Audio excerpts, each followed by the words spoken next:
You are listening to Toronto's Modern Music, Indie88. It's Lana. I mean, I'm saying this is an early morning for me, but Jacob Slater from Wunderhorse is with me.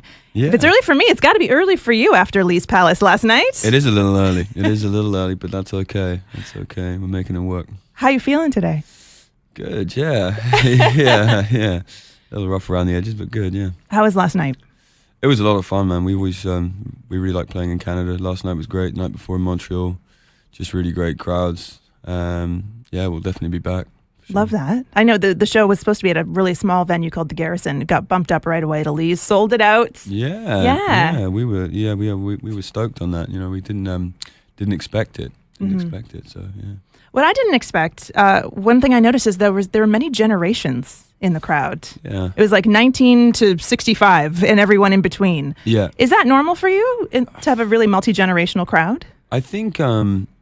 Yeah, there's quite a big spread at a lot of our shows. Actually, more on this side of the pond, I think.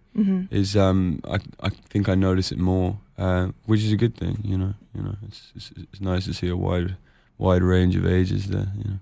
Saw a couple Nirvana shirts as well. Yeah, in the crowd. Yeah. I feel always a few Nirvana shirts around. Well, there is kind of a hunger for guitar-heavy music, I would say, but also you have some real excellent storytelling.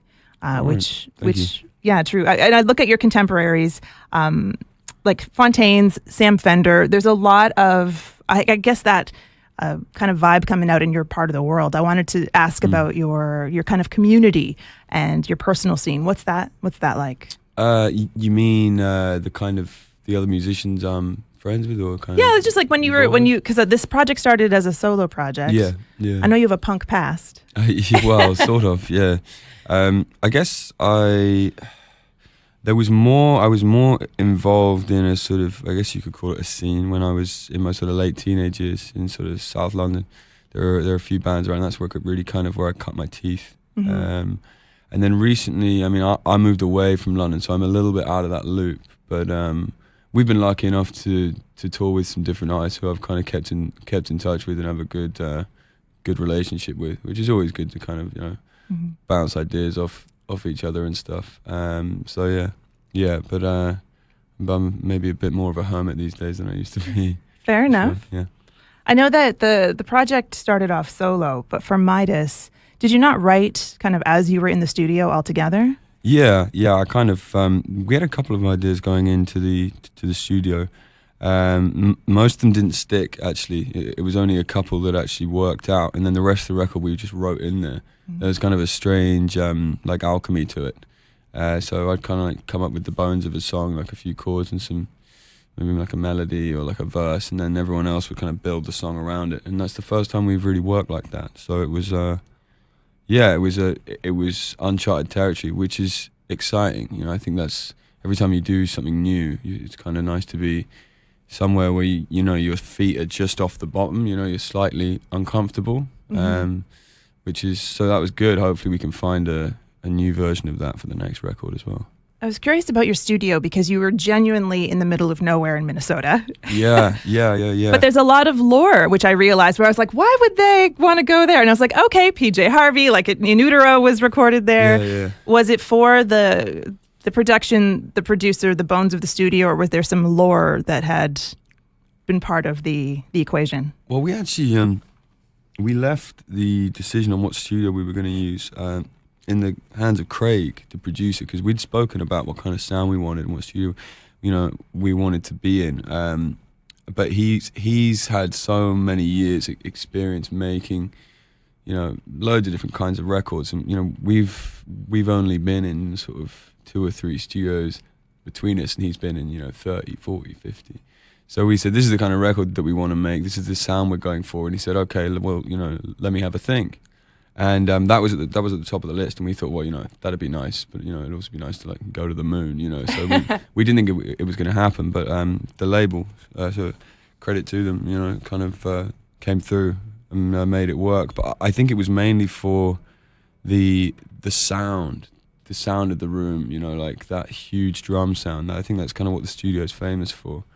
And you can hear it actually on our record and on In Utero. It's just got this massive high ceiling. The drums just they're they're huge. And Craig, as we found out, loves drums. He makes the drums so loud on all of his records, so it definitely suited him as well. But worked for the record, and it was just a great space to write in as well. You know, super secluded and isolated, which was really worked for us. You know, I think that's the kind of environment our creativity kind of flourishes in. I think it's interesting because at this point in time, kind of isolating yourself from like the busyness of a city. There's so many city studios. But the flip side too is also with sound and sonics, you let things roll. You left a lot of things on tape, basically, or like on the recording. Yeah. We have so much. We have the ability to edit things to like absolute perfection. Why was it so important to kind of let things stay as is on the recording? Well, I think I kind of miss that in a lot of records these days. It's very everything's sort of very polished, very perfect, you know, whatever that means. But I kind of miss records. Like I used to love records like the Replacements, you know, Let It Be, that record that they made. And you can kind of hear them sort of in the background, and it's like you really feel like you're in a room with a bunch of guys who really like playing music. And it was about trying to recapture that spirit, which is quite easy to lose when it becomes your job, you know. Mm-hmm. So yeah, we wanted to kind of keep that and keep all the mistakes in.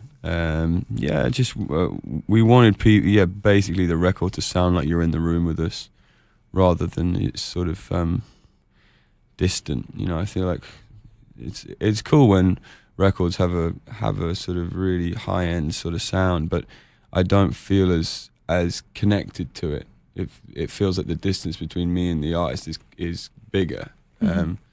But it's just personal preference. I mean, we made the kind of record that I like to listen to, so that was the idea. I did want to ask you about there's so many references that are brought up in reviews, and, you know, I'm curious about your own personal influences. I can hear, your love of Elliott Smith and 90s alt, but also I heard you were raised on old blues records. Yeah, as well. There was a lot of that. Kind of Howlin' Wolf. I remember my dad had, when I was a kid, he had one of those really old iPods, one of the first ones, and there was only a few songs in it, but one of them was Smokestack Lightning. I remember hearing that and being like, wow, what is this? That huge voice, the riff and stuff, and from there kind of just went exploring, you know, Elmore James and Robert Johnson and stuff like that, and I got really into that for a bit. I still do like listening to it, but yeah, that was definitely some of the foundations of my listening. And just a lot of the old guys, like a lot of the stuff was the stuff my dad was playing. So it was, you know, Bob Dylan, Joni Mitchell, Neil Young. That's the stuff that really captured my attention. Mm-hmm. Yeah. I know you just talk about kind of the closeness in the recording. I'm just curious because now I'm nosy about the closeness of those artists. And they have that ability to kind of capture you and draw you in as well, like you have brought to Midas. Yeah, for sure. That's definitely there. Well, I know that you're busy. You're off to Detroit soon. We are, yeah. First time. Well, it's gonna. I feel like you're gonna. Detroit crowds are known to be very good, very fun. Really? Okay. Yeah, you're gonna have a good time. Yeah. And I just want to say you're gonna get to a track. What track are you gonna play for us? I'm gonna try and play Girl. I'm gonna play Girl. Yeah, which is it's like kind of one of the like creepers on the record. When we put it down, I was like, it wasn't my favorite, but actually as it's gone on, it's one of the ones I go back to from the record that I like. So. I love that. Yeah. Out of curiosity, what was the first track, because of the process of your recording, what was the first track you finished? First track we finished was Midas.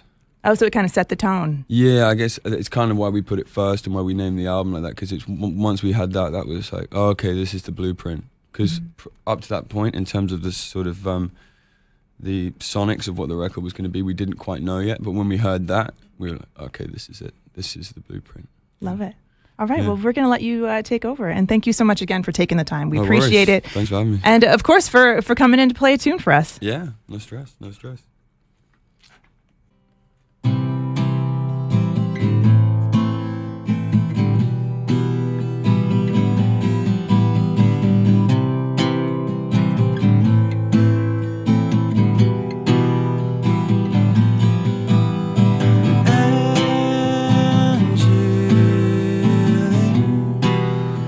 Take me in your arms again. show